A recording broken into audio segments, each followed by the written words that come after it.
ভাৰতীয় জনতা যুৱ মৰ্চাৰ সভাপতি শ্ৰী ৰাকেশ দাস ডাঙৰীয়া, আমাৰ মাজত উপস্থিত অসম প্ৰদেশ ভাৰতীয় জনতা পাৰ্টিৰ সন্মানীয় সভাপতি ভৱেশ কলিতা ডাঙৰীয়া, আমাৰ মাজত উপস্থিত চামুগুৰি সমষ্টিৰ নৱনিৰ্বাচিত বিধায়ক তথা ভাৰতীয় জনতা পাৰ্টি অসমৰ সাধাৰণ সম্পাদক দীপ্লুৰঞ্জন শৰ্মা ডাঙৰীয়া, আমাৰ মাজত উপস্থিত শ্ৰীমন্ত শংকৰদেৱ কলাক্ষেত্ৰৰ সচিব শ্ৰী সুদৰ্শন ঠাকুৰ ডাঙৰীয়া,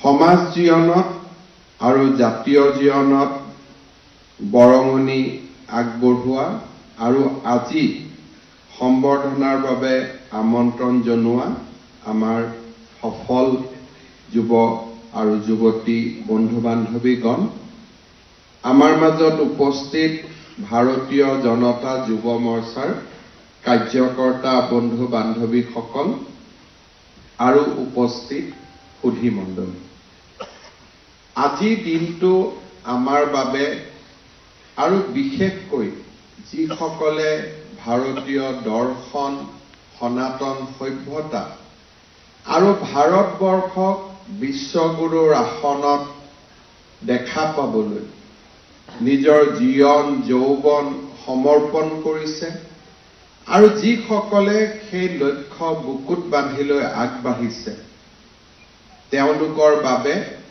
এটা পৰম পবিত্ৰ দিন। ৰাষ্ট্ৰীয় যুৱ দিৱসৰ এই পবিত্ৰ দিনটোত মই মহান চিন্তাবিদ, দাৰ্শনিক আৰু অম্লান প্ৰেৰণাৰ উৎস স্বামী বিবেকানন্দলৈ গভীৰ প্ৰণিপাত জনাইছো। ভাৰতবৰ্ষৰ ৫,০০০ বছৰৰ সভ্যতাত নিৰ্দিষ্ট সময়ৰ অন্তৰে অন্তৰে আমাৰ সভ্যতাই একোজন মহানায়কৰ সৃষ্টি কৰিছে। সভ্যতাৰ আৰম্ভণিতে যদি ঋষি মনীষীসকলে সভ্যতাৰ সৃষ্টি কৰিছিল আৰু একোজন ঋষিৰ দ্বাৰা ৰচিত সমস্ত সাহিত্যই আজিও সনাতন জীৱনক প্ৰেৰণা দিয়ে, তেনে মহানায়ক আমাৰ সমাজে সৃষ্টি কৰিছিল। বাল্মীকিৰ পৰা বেদব্যাসলৈকে, বেদব্যাসৰ পৰা বিশ্বামিত্ৰ বশিষ্ঠলৈ অজস্ৰজন তেনে মহানায়কক ভাৰতীয় সভ্যতাই জন্ম দিছিল। সভ্যতাৰ চকৰি আগবাঢ়িছিল চাণক্য, ৰামানুজম, মাধৱাচাৰ্য, বল্লভাচাৰ্য, মহাপুৰুষ শ্ৰীমন্ত শংকৰদেৱ। সভ্যতাই এনে মহানায়কৰ সৃষ্টি কৰি আছে আৰু কৰি থাকিবই। নিজস্ব কৰ্ম, উপদেশ আৰু জীৱন দৰ্শনেৰে তেখেতসকলে ভাৰতীয় সভ্যতাক চিৰ প্ৰবাহমান এক সভ্যতালৈ পৰিৱৰ্তন কৰিছে আৰু এনেধৰণে যিসকল মহাপুৰুষ, মহানায়কে ভাৰতীয় সভ্যতাৰ চিৰ প্ৰবাহমান গতিটোক আগুৱাই লৈ গৈছে, তেনে এগৰাকী মহাপুৰুষে আছিল স্বামী বিবেকানন্দ। তেওঁ ভাৰতৰ এক অত্যুজ্জ্বল ভৱিষ্যতৰ বাবে সপোন দেখিছিল। ওৰেটো জীৱন আমাৰ যুৱ সমাজক তেখেতে প্ৰেৰণা যোগাইছিলে।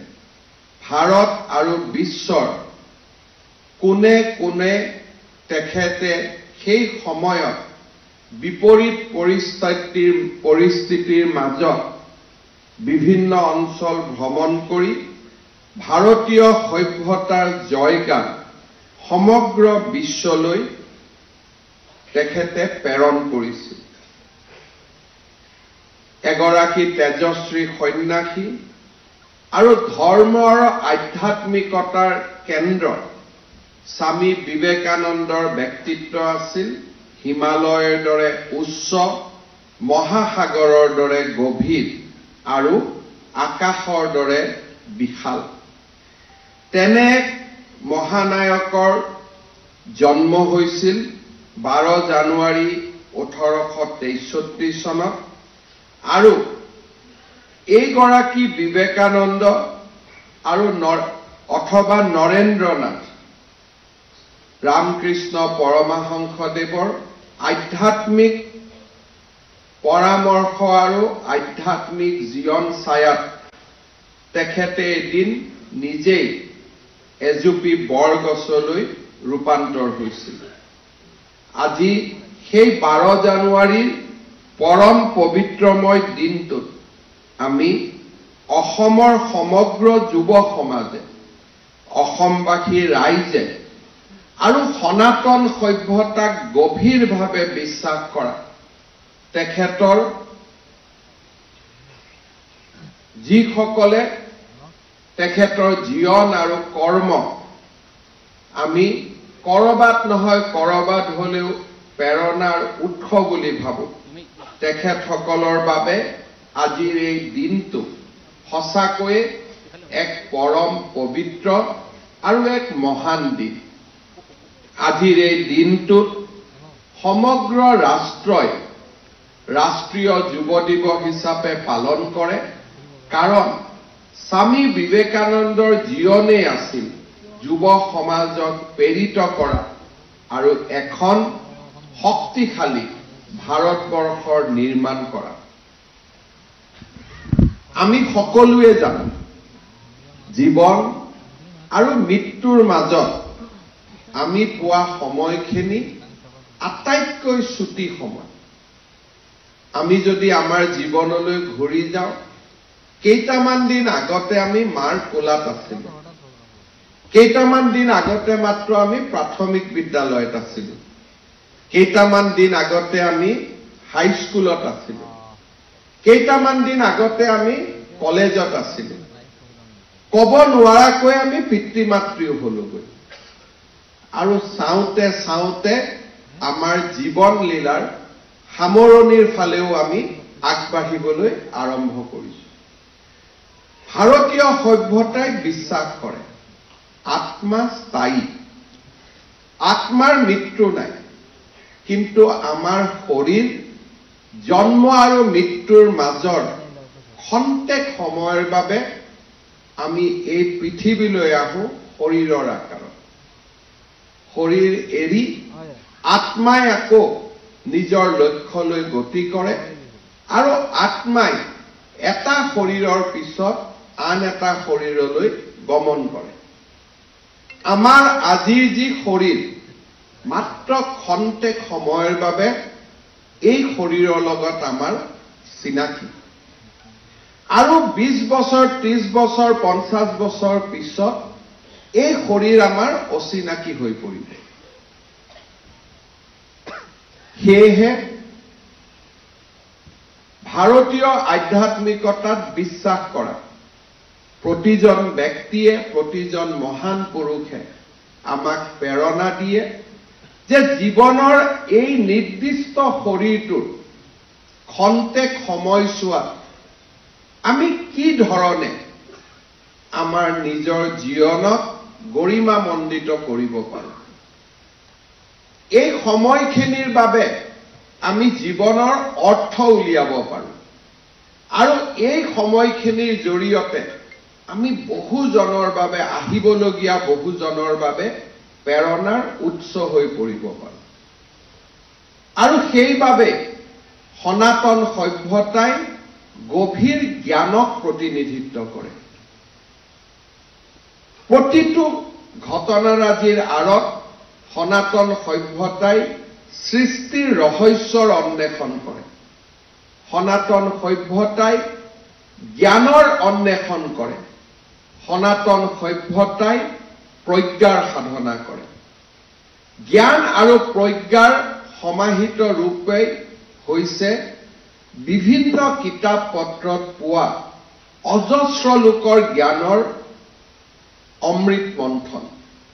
আজি যদি আমি মহাভাৰত চাওঁ, ৰামায়ণ পঢ়িবলৈ চেষ্টা কৰোঁ, সেই সময়ৰ লোকৰ জ্ঞান আৰু সেই সময়ৰ লোকৰ প্ৰেৰণা সেই সময়ৰ লোকৰ জীৱনৰ বিষয়ে আমি বুজিবলৈ পাৰোঁ আৰু আজিৰ সময়ৰ কিতাপে আজিৰ সমাজখনৰ বিষয়ে জানিবলৈ আমাক প্ৰেৰণা দিয়ে মই ভাবো লাহে লাহে আমি এনে এখন সমাজ নিৰ্মাণ কৰিব লাগিব যিখন সমাজ ভাৰতীয় সভ্যতাৰ আধাৰত নিৰ্মাণ হ'ব যিখন সমাজৰ প্ৰেৰণা ভাৰতীয় সভ্যতা হ'ব আজি পৃথিৱীত বহুবিলাক ধৰ্মৰ প্ৰকাশ হৈছে কোনোবাই কয় শৰীয়তৰ ওপৰত সমাজ চলিব লাগে কোনোবাই কয় যে আমাৰ যি ধৰ্ম গ্ৰন্থ আছে তাৰ ওপৰত সমাজ চলিব লাগে ভাৰতীয় সভ্যতাই কয় জ্ঞান আৰু প্ৰজ্ঞাৰ অন্বেষণৰ জৰিয়তে আমাৰ ক্ষুদ্ৰ জীৱনটো আমি অতিবাহিত কৰিব লাগে ভাৰতীয় সভ্যতাই আমাক উদাৰ হ'ব শিকায় ভাৰতীয় সভ্যতাই আমাক এনে জীৱন ধাৰণ কৰিবলৈ শিকায় যি জীৱন ধাৰণ বা জীৱন অন্যান্য বহুজনৰ বাবে প্ৰেৰণা হ'ব পাৰে স্বামী বিবেকানন্দই কৈছিলে যুৱক সমাজক উদ্দেশ্য কৰি অগ্নিমন্ত্ৰত দীক্ষিত এচাম যুৱক গঠন কৰা তোমালোকৰ উৎসাহ অগ্নি প্ৰজ্বলিত কৰা তেওঁলোকৰ হৃদয়ত ক্ৰমাৎ এই সংঘ বঢ়াই গৈ থকা মোৰ বিশ্বাস আধুনিক যুৱ সমাজৰ ওপৰত তেওঁলোকৰ মাজৰ পৰাই মই কাৰ্যকৰ্তা পাম সিংহ বিক্ৰমে তেওঁলোকে দেশৰ সকলো সমস্যা সমাধান কৰিব স্বামী বিবেকানন্দই কৈছিলে আৰু স্বামী বিবেকানন্দৰ এটা গুৰুত্বপূৰ্ণ বক্তৃতা আছিল ভাৰতৰ ভৱিষ্যত আৰু স্বামী বিবেকানন্দ স্পষ্ট আছিল যে তেখেতে কি কৈছে আৰু তেখেতে কি এৰি থৈ যাব বিচাৰিছে তেখেতে আমাক কৈছিলে যে অতীতৰ গৰ্ভত ভৱিষ্যতৰ জন্ম হয় যিটো জাতি যিটো প্ৰজন্মই নিজৰ অতীতক লৈ গৌৰৱ নকৰে সেই জাতিৰ ভৱিষ্যতৰ সোধ কেতিয়াও নিৰ্মাণ হ'ব নোৱাৰে স্বামী বিবেকানন্দই আমাক কৈছিলে যিমান দূৰলৈ পাৰা অতীতলৈ উভতি চোৱা অৰ্থাৎ সভ্যতাৰ আৰম্ভণিৰ পৰা আজিলৈকে আমি যিমান অতীতলৈ উভতি যাব পাৰোঁ সিমানে আমাৰ জ্ঞানৰ গভীৰতাক সম্প্ৰসাৰণ কৰিব জ্ঞানৰ গভীৰতাক প্ৰসাৰিত কৰিব তাৰ পিছত অতীতৰ গৰ্ভলৈ উভতি চোৱাৰ পিছত স্বামী বিবেকানন্দই কৈছিল এতিয়া আগলৈ চোৱা অতীতৰ গৰ্ভত যাম আমাৰ সভ্যতা সংস্কৃতিৰ পৰা আমি জ্ঞান ল'ম তাৰ পিছত আমি আগলৈ চাম আৰু আমি চিন্তা কৰিম প্ৰাচীন কালত যিমান দূৰ উচ্চতালৈ দেশে গৌৰৱ শিখৰত আহৰণ কৰিছিল তাতকৈও উচ্চতাত দেশক উজ্জ্বলতৰ মহত্বৰ আৰু বেছি মহিমামণ্ডিত কৰাৰ চেষ্টা কৰে ভাৰতীয় সভ্যতাই অতীতত যদি বিশ্বগুৰুৰ আসনত অধিষ্ঠিত হৈছিল আজিৰ যুৱ সমাজে আকৌ আধুনিক যুগৰ বিশ্বগুৰু হিচাপে ভাৰতবৰ্ষক প্ৰতিষ্ঠা কৰিব লাগিব আৰু স্বামীজীয়ে এনেধৰণে ভাৰতৰ যুৱ প্ৰজন্মক এখন নতুন ভাৰত নিৰ্মাণৰ বাবে আহ্বান জনাইছিল স্বামী বিবেকানন্দৰ জীৱনৰ গুৰুত্বপূৰ্ণ অধ্যায়সমূহৰ ভিতৰত আৰু সকলোকে প্ৰভাৱিত কৰা জীৱনৰ আটাইতকৈ উজ্জ্বলতম অধ্যায় আছিল 1893 চনৰ 13 ছেপ্টেম্বৰত আমেৰিকাৰ চিকাগোত অনুষ্ঠিত বিশ্ব ধৰ্ম সভাত অংশগ্ৰহণ আৰু তাত তেওঁ প্ৰদান কৰা বক্তৃতা চিকাগোৰ ধৰ্ম সভাই ভাৰতবৰ্ষ সনাতন আৰু স্বামী বিবেকানন্দ তিনিওটাকে বিশ্বৰ সমাজত প্ৰতিষ্ঠা কৰিছিল। এই ধৰ্ম মহাসভাত হাৰ্ভাৰ্ড বিশ্ববিদ্যালয়ৰ গ্ৰীক ভাষাৰ অধ্যাপক জন হেনৰি ৰাইটে স্বামীজীৰ পৰিচয় সম্পৰ্কে কৈছিল, "To ask you, Swami, for your credential is like asking the sun to state its right to shine."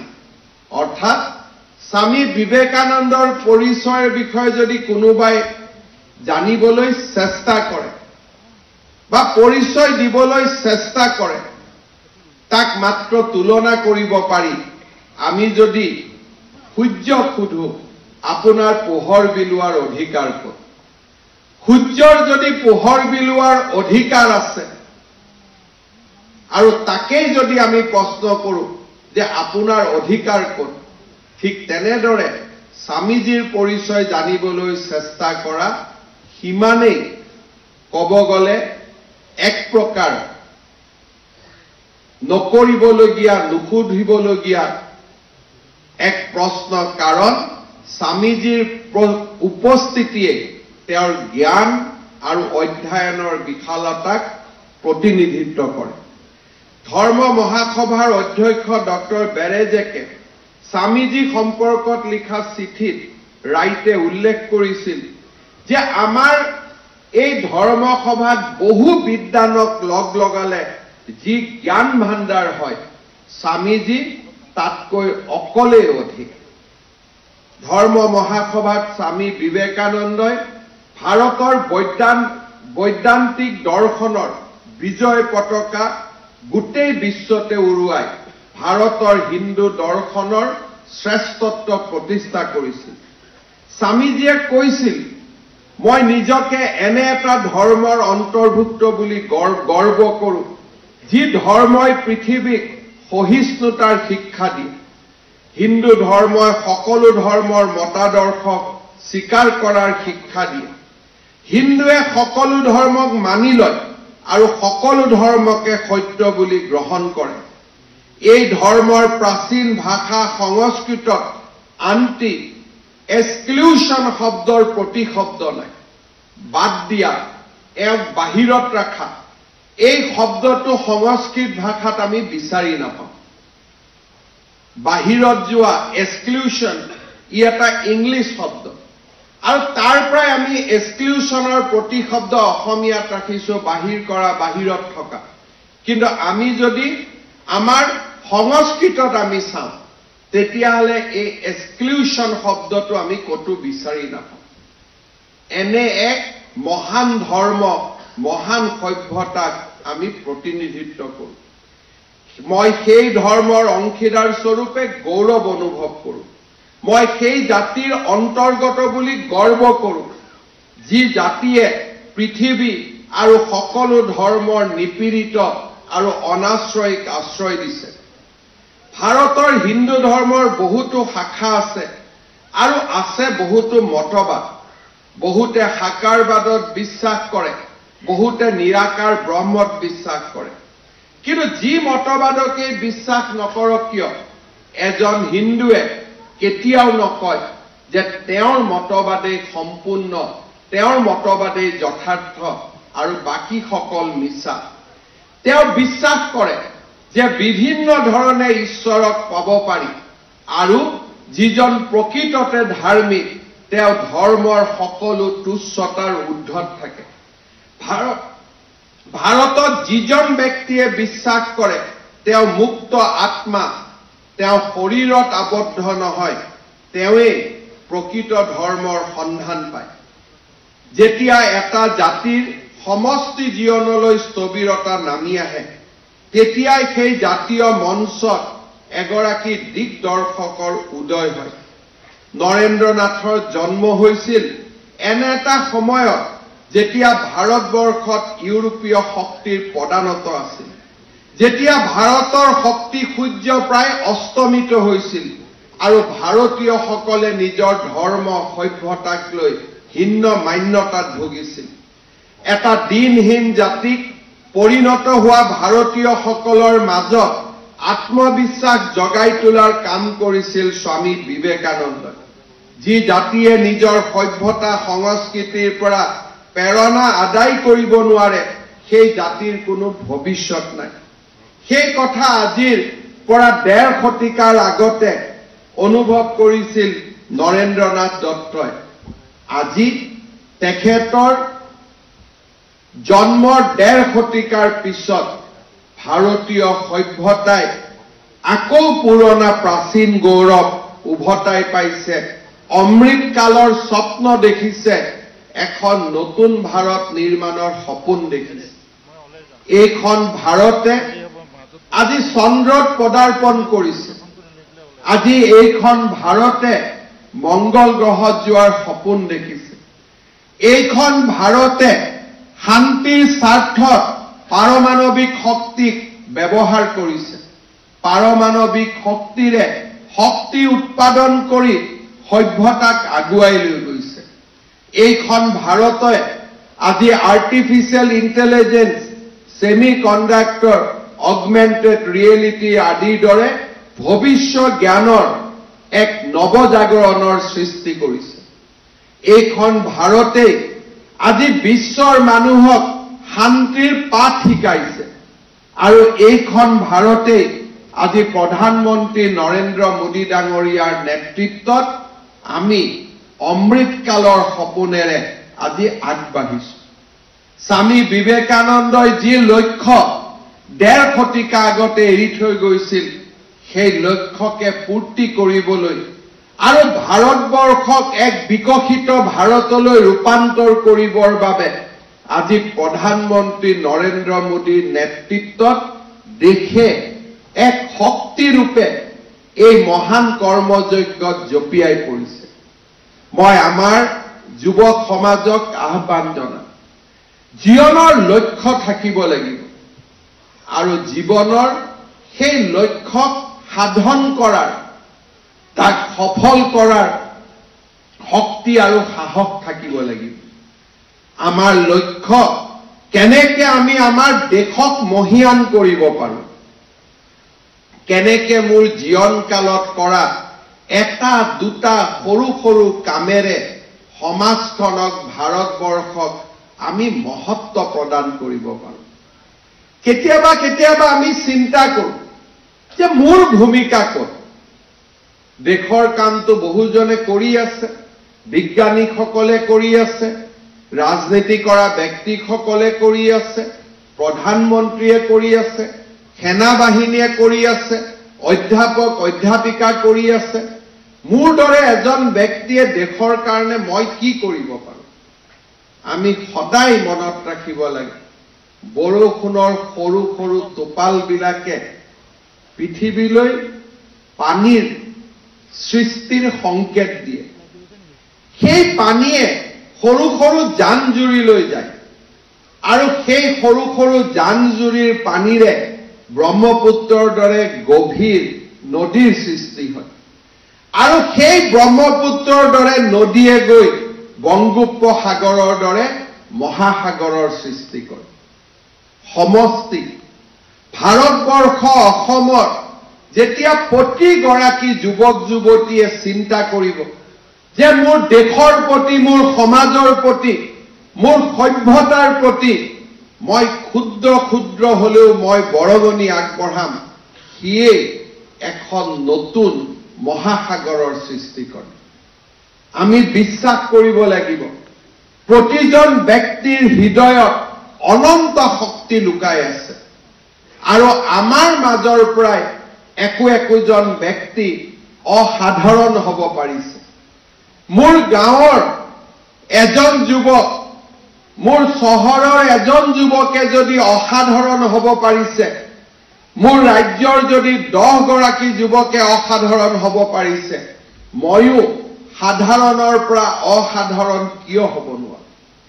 আৰু অসাধাৰণৰ কোনো সংজ্ঞা নাই যে মই এজন খেলুৱৈ হ'ম তেতিয়াহে মই অসাধাৰণ হ'ম, মই এজন ৰাজনীতি কৰা এজন সফল মন্ত্ৰী বিধায়ক হ'ম তেতিয়াহে মই অসাধাৰণ হ'ম, মই এজন ডাঙৰ গায়ক, সংগীত আৰু সাংস্কৃতিক মঞ্চত মই এটা উজ্জ্বল ৰত্ন হম, তেতিয়াহে মই অসাধাৰণ হম। মই ভাবো আমাৰ জীৱনৰ জৰিয়তে আমি প্ৰতিজন ব্যক্তিয়ে অসাধাৰণ হ'ব পাৰোঁ। কোনোবাই যেতিয়া মৰম কৰি নিজৰ জন্মদিনত, উপজা দিনত, প্ৰতিটো উপজা দিনতে এডাল কৰি গছ ৰোপণ কৰে, সেই মানুহজন অসাধাৰণ হয়। কাৰণ সমাজখনক ৰক্ষা কৰিবলৈ তেখেতে প্ৰচেষ্টা কৰিছে।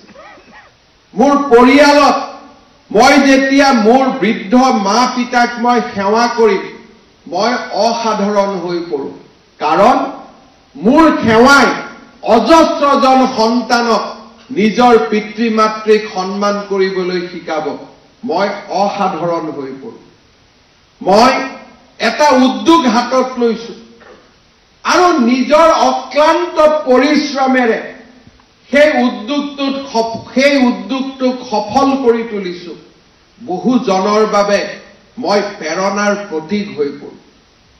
প্ৰতিটো মানুহৰ মৃত্যুৰ পিছত মই মানুহজনক শ্মশানত সৎকাৰ কৰি সসন্মানেৰে মই বিদায় দিছোঁ। মই মানৱতাৰ আদৰ্শ হৈ পৰোঁ। অজস্ৰ ধন আৰু সম্পত্তি থকাৰ পিছতো মই এটা অমায়িক জীৱন, সহজ সৰল জীৱন পালন কৰিছোঁ। মই ভাৰতীয় সভ্যতা আৰু সংস্কৃতিৰ প্ৰতিভূ হৈ পৰোঁ। অজস্ৰ শক্তি থকাৰ পিছতো, অজস্ৰ বাহুবল থকাৰ পিছতো মোৰ শক্তি আৰু বাহুবলে একো একোগৰাকী নাৰীক বিপদৰ পৰা ৰক্ষা কৰে। মই কাৰোবাৰ বাবে ভাতৃত্বৰ সেই মহান বান্ধোনৰ প্ৰতীক হৈ পৰোঁ। অজস্ৰ মানসিক শক্তি থকাৰ পিছতো আৰু ইণ্টাৰনেটৰ অজস্ৰ জ্ঞান থকাৰ পিছতো মই হেকিঙৰ পৰিৱৰ্তে মই মানুহৰ মাজত জ্ঞানৰ আলোক বিলাবলৈ চেষ্টা কৰিছোঁ। মই একোজন এথিকেল হেকাৰ হৈ পৰোঁ। আৰু মই মোৰ উপজা দিনত মোৰ সন্তান, মোৰ বন্ধু বান্ধৱ, মোৰ পিতৃ মাতৃক একোখনকৈ কিতাপ উপহাৰ দিছোঁ। মই কৰবাত জ্ঞানৰ আন্দোলনৰ প্ৰতিনিধি হৈ পৰোঁ। অৰ্থাৎ অসাধাৰণ হোৱাৰ কোনো সূত্ৰ নাই, অসাধাৰণ হোৱাৰ সংজ্ঞা নাই। যিকোনো কামৰ জৰিয়তে মই অসাধাৰণ হ'ব পাৰোঁ। মোৰ চিন্তা পবিত্ৰ হ'ব লাগে। মোৰ চিন্তাই সমাজৰ কল্যাণৰ কথা চিন্তা কৰিব লাগে। মই ভাবোঁ ভাৰতীয় জনতা পাৰ্টি আৰু আমাৰ যুৱ মৰ্চাত আমি চেষ্টা কৰোঁ যে আমি একোজন অসাধাৰণ ব্যক্তিলৈ কেনেকৈ ৰূপান্তৰ হ'ব পাৰোঁ। প্ৰতি 4 মাহৰ মূৰে মূৰে কাৰো পৰা মই প্ৰচাৰ বিচৰা নাই। প্ৰতি 4 মাহৰ মূৰে মূৰে মেডিকেল কলেজত গৈ মোৰ ৰক্তদান কৰি আহিছোঁ। মোৰ ৰক্তদানে কোনোবা চাহ বাগিচাৰ কাম কৰা শ্ৰমিক এগৰাকীক গৰ্ভৰ সময়ত অকণমান হলেও তেজৰ যোগান দিছে। মই এজন মহাপুৰুষত পৰিণত হওঁ। নীৰৱে আৰু এটা ইতিবাচক চিন্তাৰে মোৰ জীৱন আদৰ্শক আগুৱাই লৈ যোৱা মই একোজন মহাপুৰুষলৈ ৰূপান্তৰ হ'ব পাৰোঁ। স্বামী বিবেকানন্দই তেনেকৈ আমাৰ যুৱ সমাজক এখন মহান ভাৰতৰ স্বপ্নদ্ৰষ্টা হ'বলৈ জ্ঞান দিছিলে, প্ৰেৰণা দিছিলে। আৰু তেখেতৰ আদৰ্শৰে হেজাৰজন যুৱকে আজিও ৰাষ্ট্ৰ নিৰ্মাণৰ কামত ব্ৰতী হৈ আছে।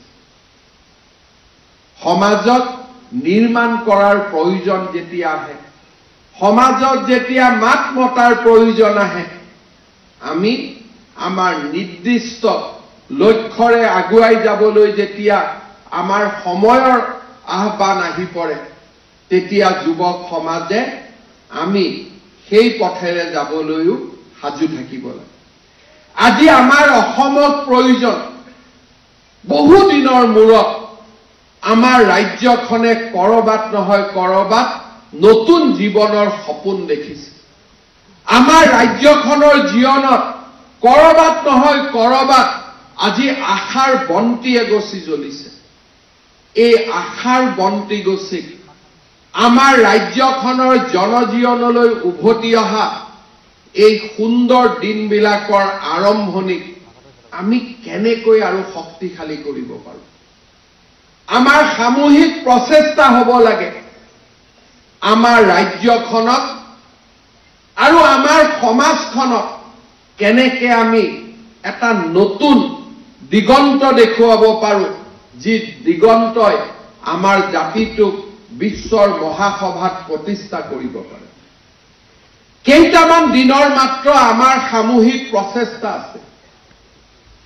2021 চনত আমি আৰম্ভ কৰিছিলোঁ যে আমি এখন শান্তিৰ অসম নিৰ্মাণ কৰিম, আমি এখন প্ৰগতিৰ অসম নিৰ্মাণ কৰিম। আমি সেইখন অসম নিবিচাৰোঁ যিখন অসমত হত্যা থাকিব, হিংসা থাকিব, যিখন সমাজত প্ৰতিটো দিনেই নিৰাশাৰ কথা ক'ব। আমি এখন সমাজ নিৰ্মাণ কৰিম যিখন সমাজে আশাৰ বন্তি দেখুৱাব। যিটো সময়ত আমি এই আশাক প্ৰতিনিধিত্ব কৰিব চেষ্টা কৰিছিলোঁ, তেতিয়া সমাজ সাজু নাছিল। সমাজৰ মাজত নিৰাশা আছিলে, সমাজৰ মাজত হতাশা আছিলে, সমাজৰ মাজত স্থবিৰতা আছিলে। সমাজে মানি লৈছিলে যে এনেকৈ আমাৰ জীৱন আৰু এনেকৈ আমাৰ জীৱন চক্ৰ আগবাঢ়ি যাব।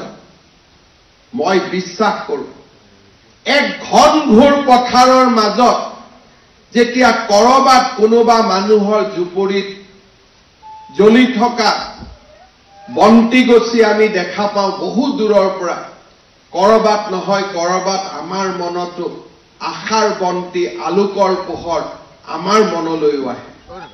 কেতিয়াবা ৰাতি যেতিয়া আমি গাড়ী দি যাওঁ, ঘনঘোৰ আন্ধাৰৰ মাজত দূৰৰ পথাৰত সৰু যদি কৰবাত মাটিৰ চাকি এটাও আমাৰ চকুত পৰে, মনটোত ক'ব নোৱাৰাকৈ ক'বাত আশা, সাহস আহি আমাৰ মনটোত হঠাৎ কৰি আহি আমাৰ মনটোত টুকুৰিয়াই থৈ যায়। 2021 চনত মাটিৰ চাকি এগছি জ্বলাই আমি ৰাজ্যখনত শান্তি আৰু প্ৰগতিৰ এক নতুন যাত্ৰা আৰম্ভ কৰিব বিচাৰিছোঁ। চাওঁতে চাওঁতে আমাৰ ৰাজ্যখনলৈ পৰিৱৰ্তন আহিছে। আজি আমাৰ ৰাজ্যখনত হত্যা নাই, হিংসা নাই, বোমা বিস্ফোৰণ নাই।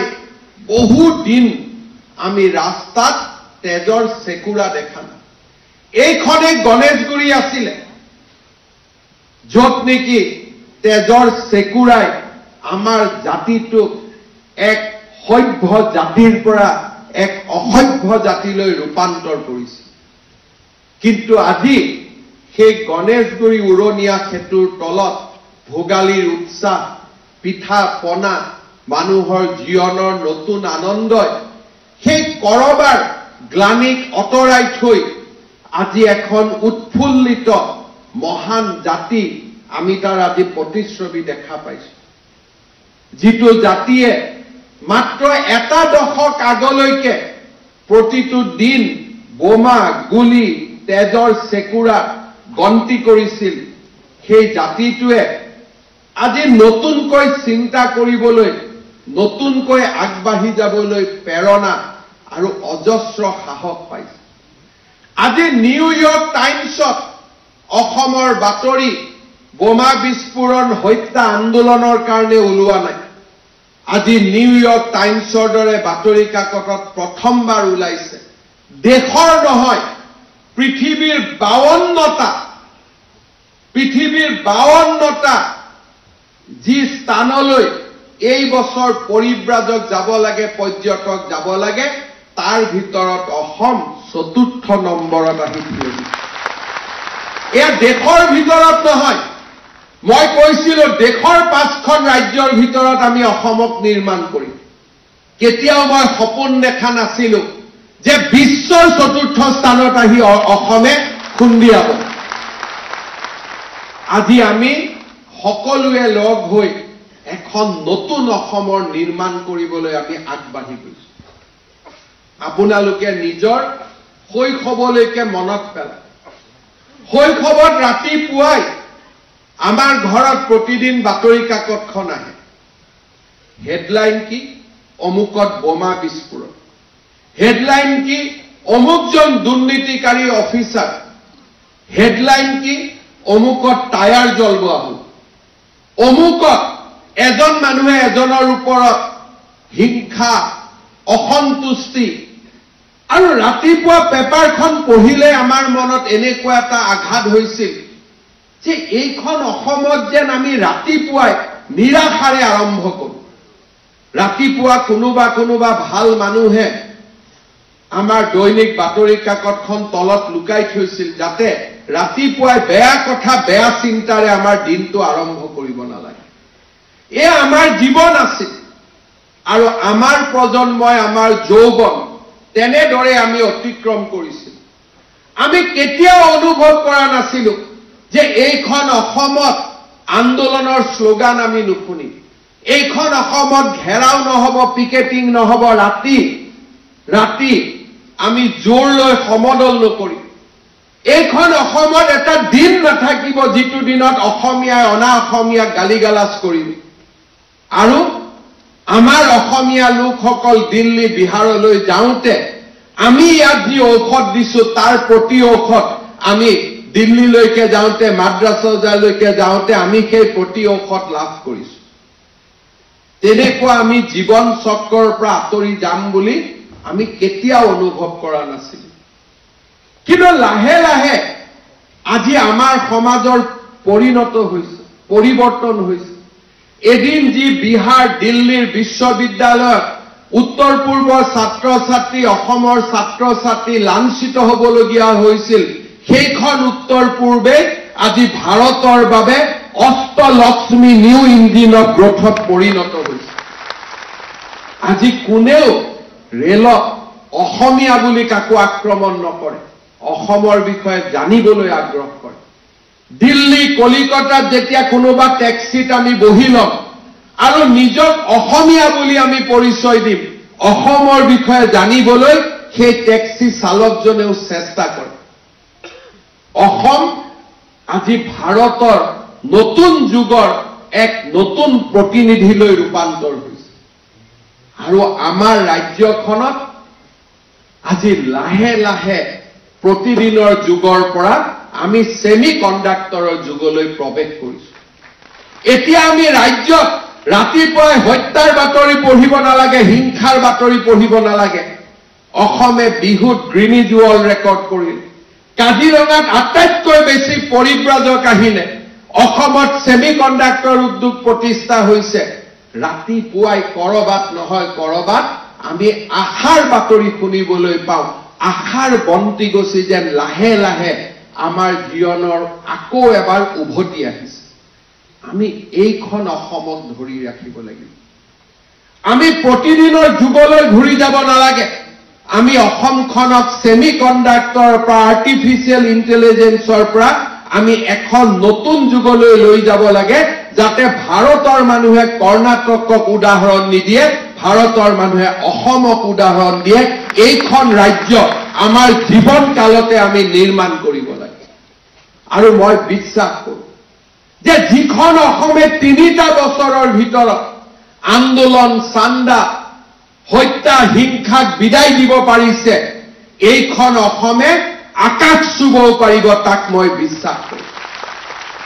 আৰু স্বামী বিবেকানন্দৰ এই পবিত্ৰ জন্ম উপজা দিনত আমি সকলোৱে সংকল্প ল'ম যে আমাক এখন নতুন অসম লাগে, আমাক ছেমি কণ্ডাক্টৰৰ অসম লাগে, যিখন অসমে কৰ্ণাটক আৰু তামিলনাডুলৈ নিয়োগৰ বাবে ল'ৰা পঠিয়াব নালাগে।